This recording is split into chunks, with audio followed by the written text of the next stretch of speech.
Bienvenue sur votre chaîne, Les Terres Promises. Si vous êtes abonné, je vous salue et vous remercie d'être là.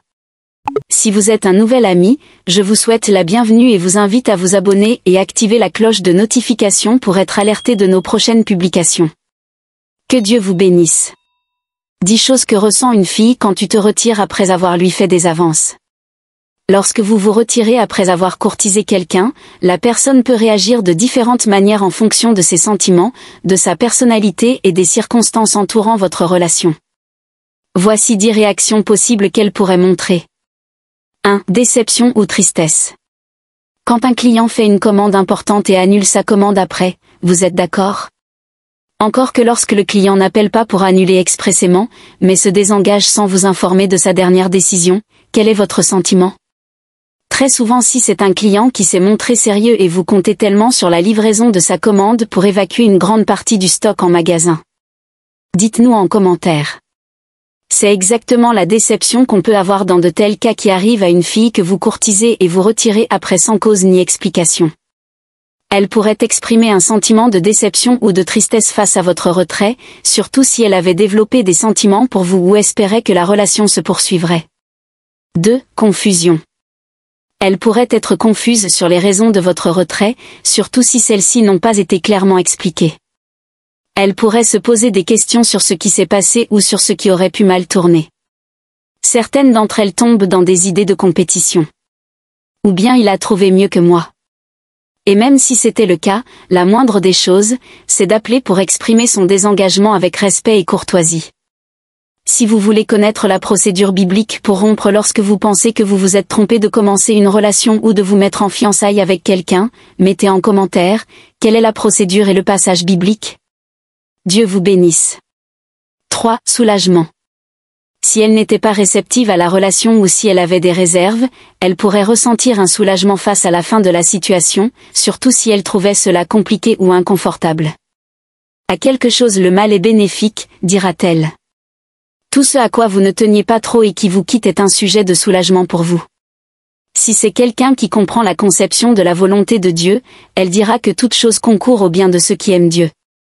Elle va considérer ce départ de sa vie comme l'occasion pour que meilleur que vous vienne. C'est l'attitude des gens qui sont confiants et sereins. Elle sait qu'elle est belle, talentueuse et capable de quelque chose. Elle considère que si tu la prenais, elle sera un plus pour toi, et ne se voit pas être une charge pour toi. J'encourage les filles à comprendre et adopter cette attitude dans de telles situations. Isaac est passé de déception en déception pour entrer dans le repos de Dieu. Nous n'allons pas souhaiter la déception, mais quand cela arrive, comprenez que ce n'est pas pour vous tuer, c'est pour vous construire.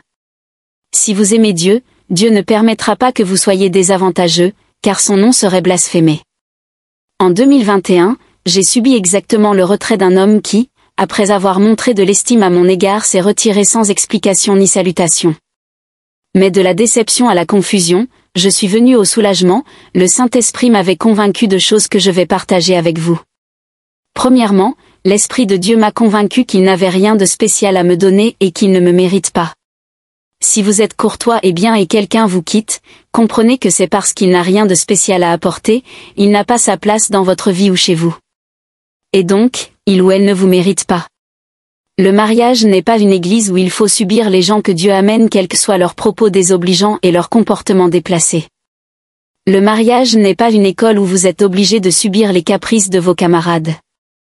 Le mariage c'est une affaire du vivre ensemble et pour toujours, si vous vous retrouvez avec celui qui n'a rien à vous donner, vous serez mariés et cherchant des plaisirs au dehors, bonjour l'adultère. C'est ce qui est arrivé aux femmes qui sont bien mariées et qui ne peuvent pas se séparer des ex ou qui sont obligées de se faire des amis garçons. Elle a trouvé quelqu'un qui ne lui donne rien ou n'apporte rien à son épanouissement quotidien. Quand je parle de donner, je ne parle pas du matériel, je parle simplement de l'incompatibilité d'humeur, les mêmes folies, les mêmes sujets, les mêmes visions ou simplement des visions compatibles. Un homme de Dieu épouse une femme. Quand il prêche sur la bénédiction matérielle et financière, la femme se fâche et le contredit même devant les fidèles. Pour elle, un homme de Dieu prêche seulement le salut en Jésus-Christ et rien d'autre, et ceux qui prêchent que Dieu va bénir l'Église iront en enfer. Les deux se donnent quoi? Il y a la compatibilité dans ce couple? Cet homme de Dieu va commencer par porter les yeux sur les sœurs en Christ qui sont dans le même esprit que lui. Qu'est-ce qui pourrait arriver? J'en parlerai en détail dans une prochaine section. Abonnez-vous pour ne pas rater les prochaines publications. Laissez un commentaire pour proposer des sujets à débattre, partagez avec vos amis et invitez-les à faire autant.